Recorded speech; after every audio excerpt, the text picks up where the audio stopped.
Okay, conditional statements part two. This one's going to be a little longer and a little more in detail than part one. So we'll talk about one and two-way selection. We already saw one-way selection in the previous presentation, and we'll also see how we can go to even more different ways of selecting. So we can have multiple branches using an if statement. Talk about logical operators and throw in a few words of caution about comparisons because they can be a bit tricky in C++. So the if statement used for one-way selection, we saw this in the last presentation. We execute it if the value of the expression is true, and then we bypass it if the value is false. So basically go to the next statement underneath that if block. So if the score is greater than 90, output great job. Seems simple enough, but what if we wanted more conditions?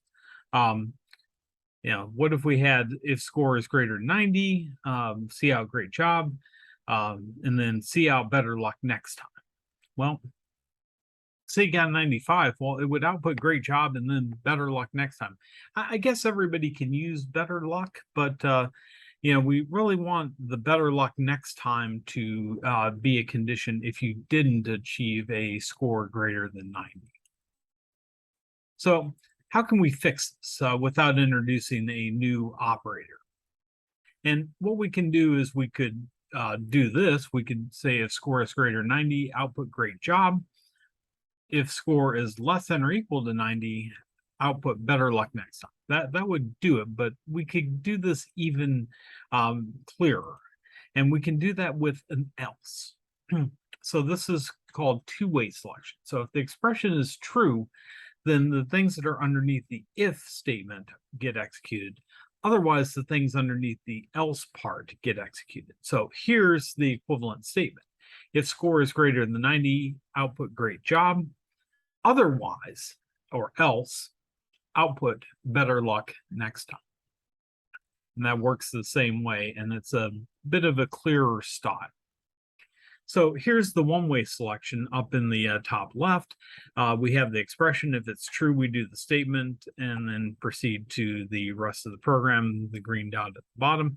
If it's false, then we just proceed to the rest of the program, which is the green dot at the bottom. The two-way, we have the expression. If it's true, we do one thing, statement one. If it's false, we do something else, which is statement two. So we can even extend this to do many or multiple way selection, and more than three. So here we can use else if. So if score is greater than 90, output you got an A.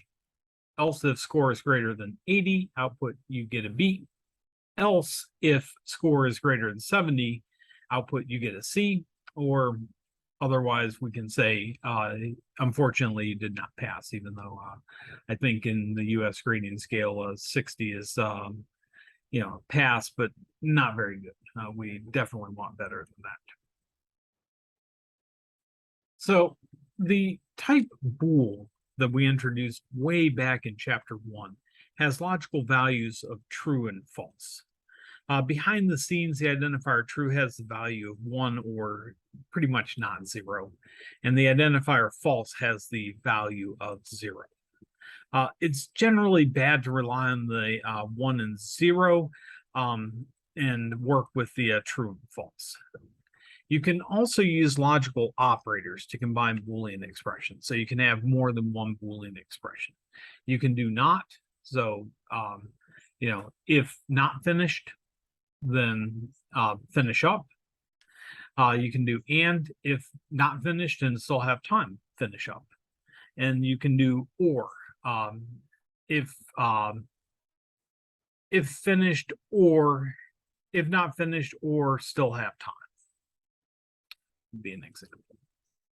So and basically is true if both expression 1 and 2 are true, and it's false otherwise. So both things have to be true.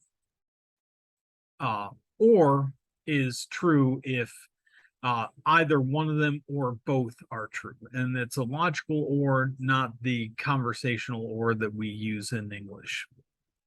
And then not is pretty much just the negation of what it is. If the original expression is true, not makes it false. If the original expression is false, not makes it true. And you can use all kinds of more complicated expressions by combining those logical operators.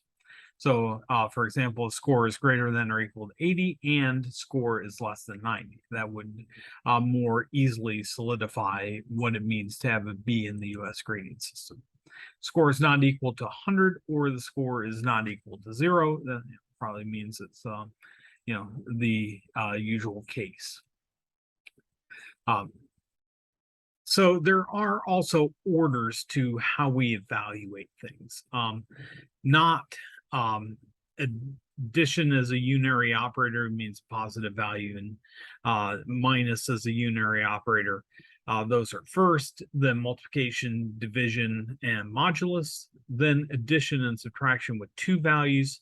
The relational greater than, less than or equal to, greater than, equal to. Fourth, comparing for equality or inequality is fifth, and is sixth, or is seventh, and the assignment operator gets done last. You can always use parentheses to change the order of operations. And some words of caution. One thing is comparing floating point equality may not behave as you would expect. So, for example, we might want to say is 1 equal to 3/7 plus 2/7 plus 2/7. Well, add those up, you get 5/7/7. You expect that to be true, but it's actually false. And it's because there's some rounding errors when we do those divisions. And this actually ends up not precisely equal to 1.0. It's very close, but it's not precisely equal. So that compare for equality is only going to work when it's precisely equal. So what you can do is you can actually check for a tolerance value. So, say that's within, 1/100,000th of 1, then yeah, that's true. So, comparing for floating point values for equality is really tricky and something we kind of get into in the numerical analysis course, CS407. Probably don't need to worry about it too much in CS150, but it may throw some problems your way if you try to do it. The other one is using double equal to compare for equality versus single equal. So, and also be careful of statements such as if 0 is less than or equal to num, which is less than or equal to 10. We really want to combine with an and there, because what we'll do first is see if num is greater than or equal to 0. And we could have 11. 11 is certainly greater than or equal to 0, and that would turn to true, which is 1, and 1 is always less than 10. So, 11 doesn't fall within that range, but it would certainly make that statement true. And it would also do it for 20. So basically, the first one gets either true or false, which is always less than 10. And we can fix that by using our logical operators doing and. So if number is greater than or equal to 0 and number is less than or equal to 10. So we're going to have a new lab out, an additional one to get us more practice with conditionals so that we feel more comfortable with things. And that's it for today. Thanks so much for watching.